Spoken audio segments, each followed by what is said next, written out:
안녕하세요. 오늘도 사연살롱을 찾아주셔서 감사합니다. 결혼을 앞둔 30대 중반 여성이에요.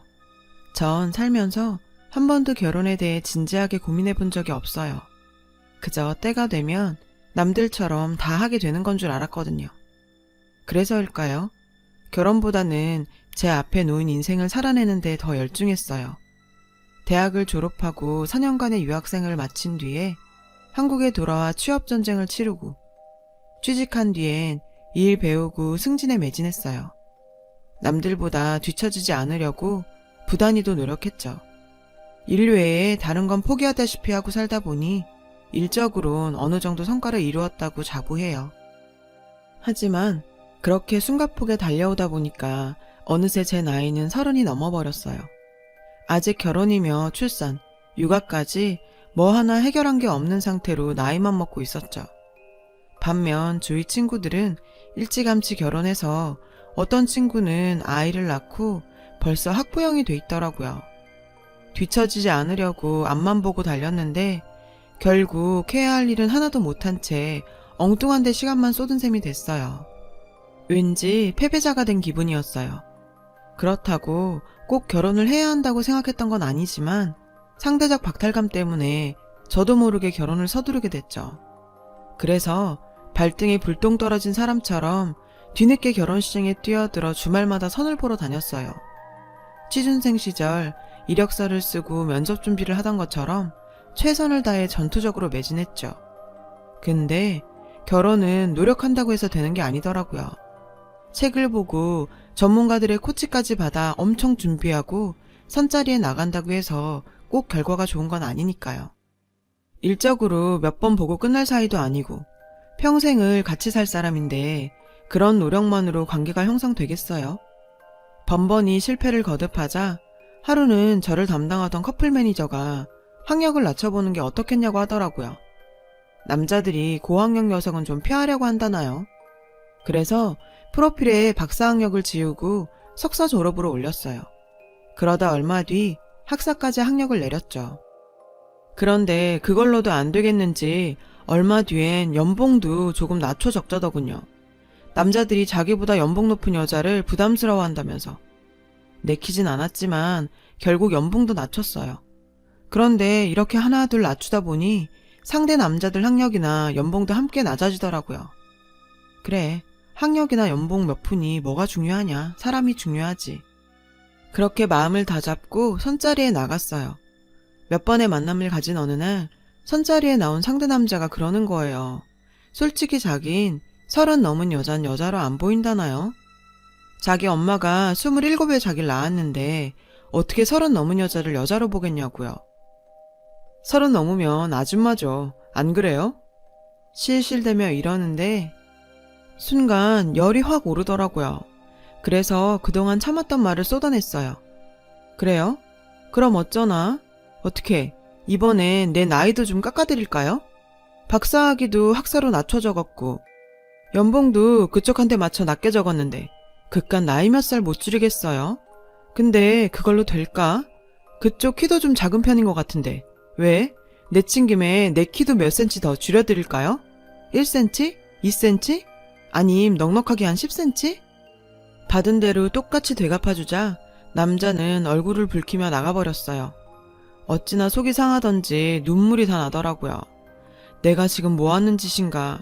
이런 꼴 당하자고 죽어라 스펙 쌓으며 살았나. 자괴감도 들고 남들 나이트에서 연애할 때 도서관에서 책이랑 씨름하고 시간 쪽에 영어학원 뛰어다니던 제가 너무 가여웠어요. 그래서 정신 차리고 결심했죠.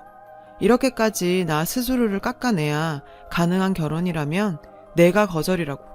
그깟 결혼 안 해도 난 행복할 자신이 있다고요. 그래서 그날부터 결혼을 위한 활동을 딱 끊었어요. 그리곤 엄마한테 지금까지의 일을 말씀드렸더니 엄마가 그러시더라고요. 그래, 잘했어. 조선시대도 아니고 결혼에 목맬 일 있니? 여자도 제 몸 건사하고 살 능력만 되면 그깟 결혼 굳이 안 해도 돼. 그러니까 바보 같은 짓 하지 말고 네 인생 살아. 알았어? 엄마 허락도 받았겠다. 다시 예전처럼 제 인생만 생각하고 살기로 했어요. 그런데 신기하죠? 그렇게 선을 보러 다닐 때 마음에 드는 남자가 안 생기더니 막상 포기하고 독신으로 살자 결심하고 나니 바로 생기지 뭐예요?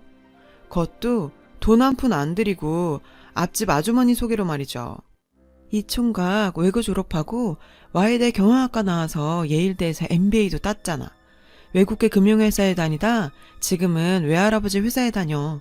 키도 훤칠하고 얼마나 잘생겼나 몰라. 자기랑 동갑에 학력도 딱이라니까.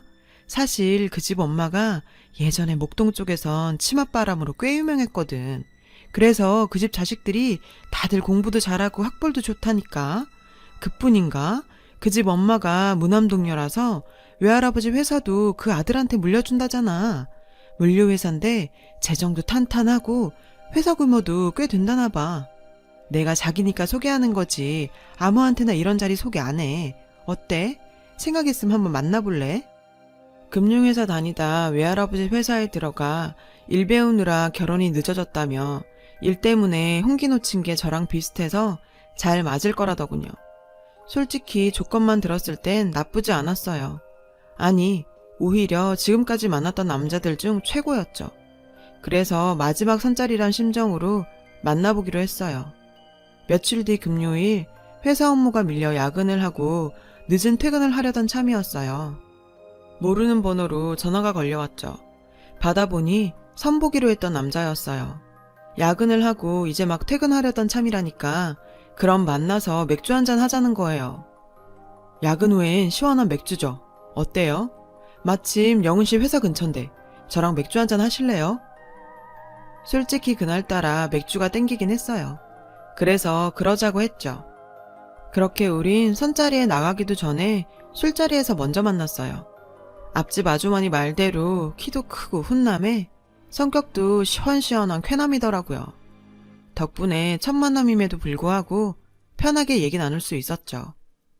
대화를 나누면 나눌수록 어떻게 이런 멋진 남자가 내 차례까지 남아있었을까? 여자들이 채가도 진작에 채갔을 법한 남잔데 라고 생각했죠. 그만큼 탐나는 남자였어요. 다행히 그쪽도 제가 마음에 들었는지 호감을 보이더군요. 그렇게 우린 누가 먼저랄 것도 없이 서로에게 끌렸고 만난 지 1년도 안 돼 상견례까지 마쳤어요. 둘 다 홍기가 꽉 찬 나이라 질질 끌 이유가 없었죠. 시어머님은 앞집 아주머니 말대로 목동 쪽에선 꽤 유명한 분이셨더라고요. 목동에서 나고 자란 입사 동기한테 어머님 얘기를 했더니 단박에 알더라고요. 어머, 나 그 집 알 것 같아. 여동생이랑 나 같은 학원 다녔었거든. 근데 괜찮겠어? 그 아주머니 장난 아닌데? 솔직히 당시엔 입사 동기 말이 귓등에도 안 들렸어요. 솔직히 대한민국 엄마들 중 자식 교육에 관계된 일이라면 유난 안 떨 엄마가 몇이나 되겠어요. 오히려 자식 교육에 신경 안 쓰는 엄마보다 훨씬 낫다고 생각했죠. 근데 이게 오산이었어요. 하나를 보면 열을 안다는 말이 괜히 있겠어요. 암튼 전 결혼 준비로 눈코 뜰 새 없이 바쁜 나날을 보냈어요. 그러던 어느 날이었어요. 주말이라 모처럼 목욕탕에 다녀오는 길이었는데 어머님한테 전화가 왔더라고요. 급하게 할 얘기가 있으니 집에 좀 들리라고요. 서둘러 준비를 하고 달려갔어요. 예단 말이다. 자질구레하게 이것저것 할 것 없이 쓸만한 거로 몇 개만 해라. 은수저 없어 밥 못 먹겠니? 칠섭반상계 없어서 상 못 차리겠니? 괜히 이불이니 뭐니 주렁주렁 싸매고 올 거 없다. 자식 팔아 장사할 것도 아니고 이것저것 해오라는 시애미들 난 딱 질색이야. 안 그래도 예단 때문에 걱정을 했는데 어머님이 먼저 이렇게 말씀해 주시니 정말 고마웠어요. 그런데 그래서 말인데 이불이니 수저 세트니 그런 거 말고 내 백이나 해와라. 애들 드는 브랜드 말고 샤넬 정도가 적당할 것 같은데 어떠니? 물론 나이나 품위로 봐선 에르메스가 낫겠지만 나도 자식 키우는 입장에서 그 정도까지 바라면 염치 없는 거고. 순간 망치로 뒤통수를 맞은 것처럼 띵했어요. 기껏 생각해주는 것처럼 생색은 다 내더니 샤넬이 웬 말이에요? 근데 웃긴 건 그 다음이에요. 참, 요즘 예물은 다들 생각한다더라. 어차피 세트로 바리바리 맞춰봐야 촌스러워서 안 쓰잖니. 게다가 도둑이라도 들어봐라. 홀라당 잃어버리기밖에 더해. 죽 써서 개 주는 것도 아니고. 그러니까 그냥 신용만 해라. 이거 가져가서 네가 원하는 걸로 사. 어머님은 예물을 하라며 돈봉투를 건네셨죠. 어머님 앞에서 액수를 확인하는 건 도리가 아닌 것 같아서 일단은 받아서 백에 넣었어요.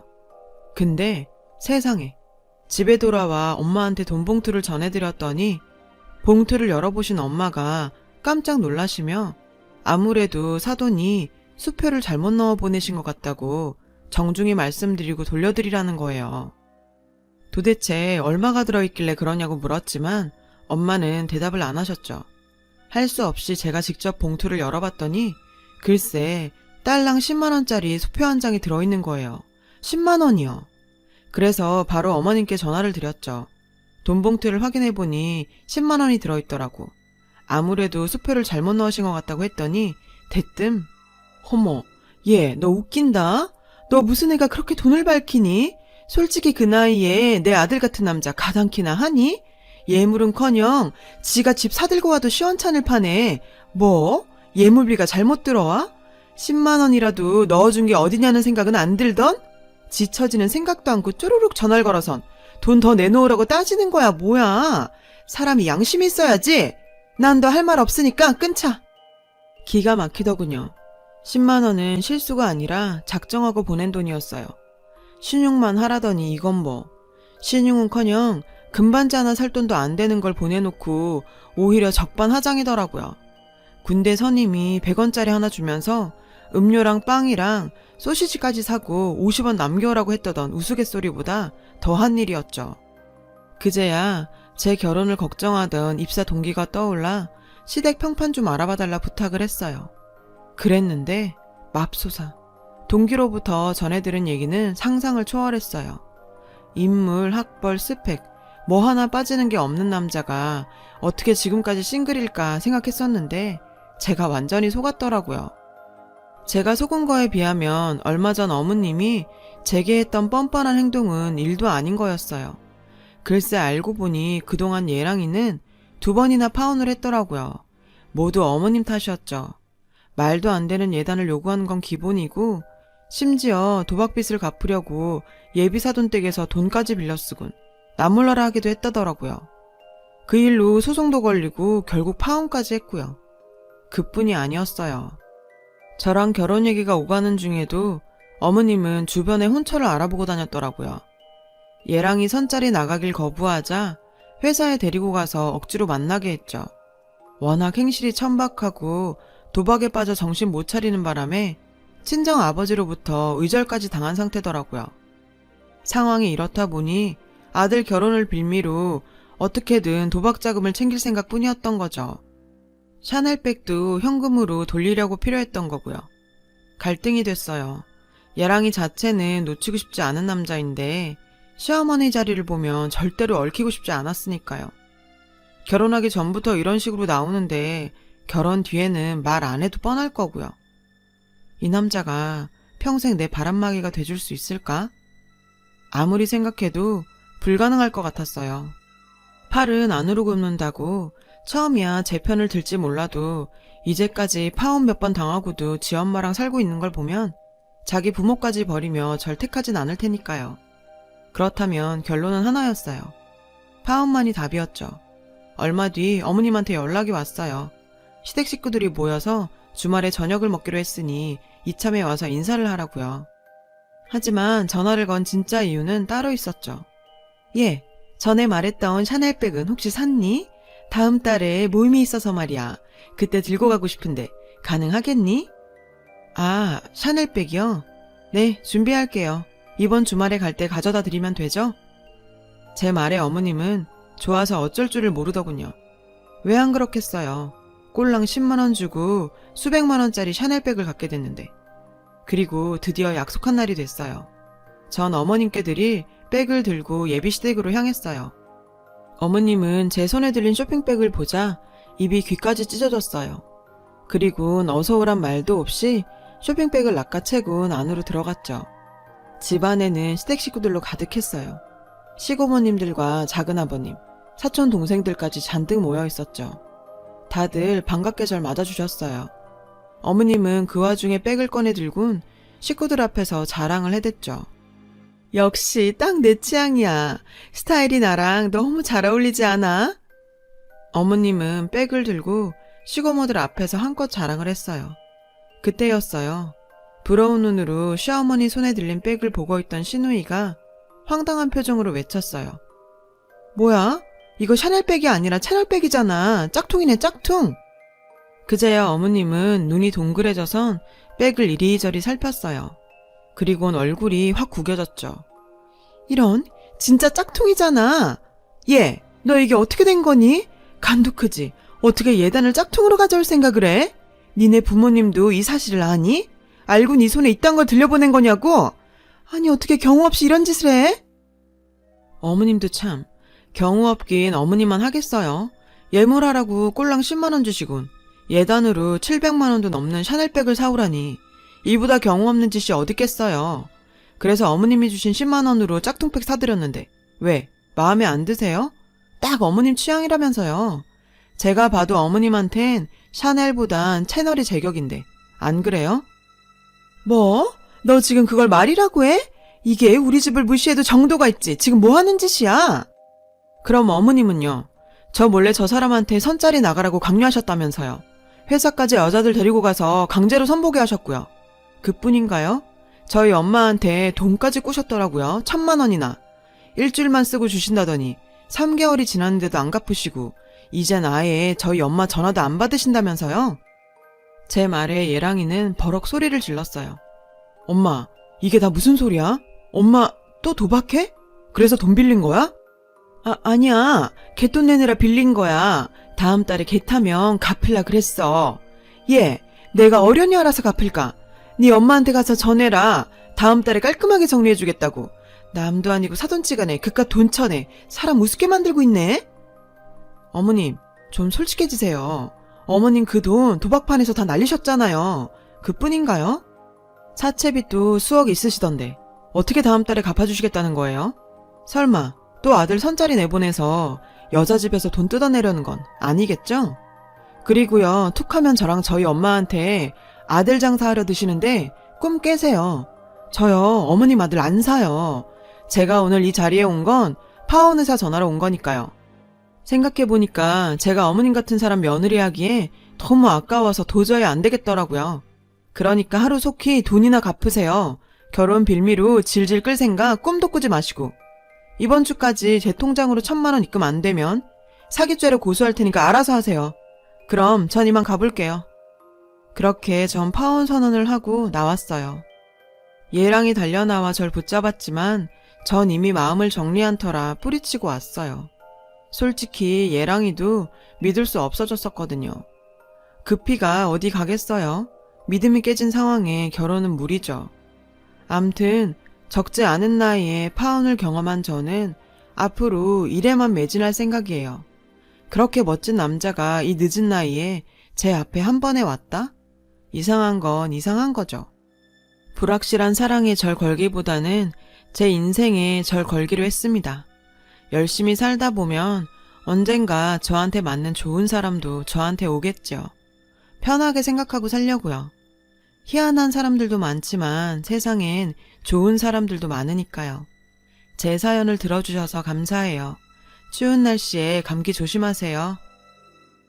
여러분, 사연 댓글에 응원과 현명한 조언 부탁드려요. 좋아요와 구독은 저에게 큰 힘이 됩니다. 오늘도 좋은 일 가득하세요.